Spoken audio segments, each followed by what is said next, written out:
आगामी लोकसभा निवडणूक 2024 जाहीर झालेली असून प्रत्येक राजकीय पक्ष आपले उमेदवार निश्चित करत आहे।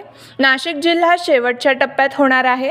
नाशिक दिंडोरी लोकसभा मतदारसंघाचे माजी खासदार हरिश्चंद्र चव्हाण यांनी आगामी लोकसभा निवडणुकीसाठी उमेदवारी करण्यासंदर्भात आपण कार्यकर्ते आणि भाजपा पदाधिकारी यांना सर्वांना विश्वासात घेऊन चर्चा करून निर्णय घेऊ अशी माहिती हरिश्चंद्र चव्हाण यांच्या वतीने आपला देश आपले राज्य न्यूज वृत्तवाहिनीशी बोलताना समीर चव्हाण यांनी दिली। घातलेल्या आगामी लोकसभा निवडणुकीच्या निमित्ताने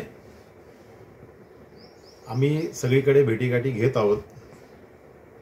सगळ्या मतदारसंघामध्ये सगळ्या दिंडोरी लोकसभा मतदारसंघातल्या सगळ्या तालुक्यामध्ये लोकांच्या आग्रहापोटी आम्ही सगळ्यांच्या भेटीगाठी घेत आहोत।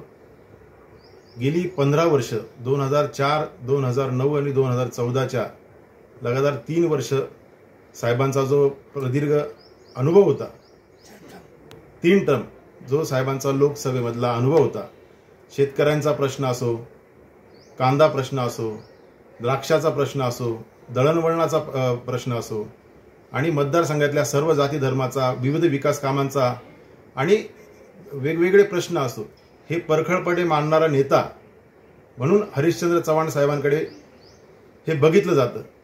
म्हणून सगळ्या लोक म्हणजे जनरेट्यामुळे आम्ही ही लोकसभा निवडणूक लढावी असा सर्व पक्षीय आणि सर्वसामान्यांचा आग्रह आहे की ही लोकसभा निवडणूक साहेबांनी लढावी। म्हणून आम्ही सगळ्या लोकांच्या भेटीगाठी घेऊन आणि पुढील साहेब त्यांचा निर्णय ठरवतील आणि पुढची भूमिका साहेब स्पष्ट करतील।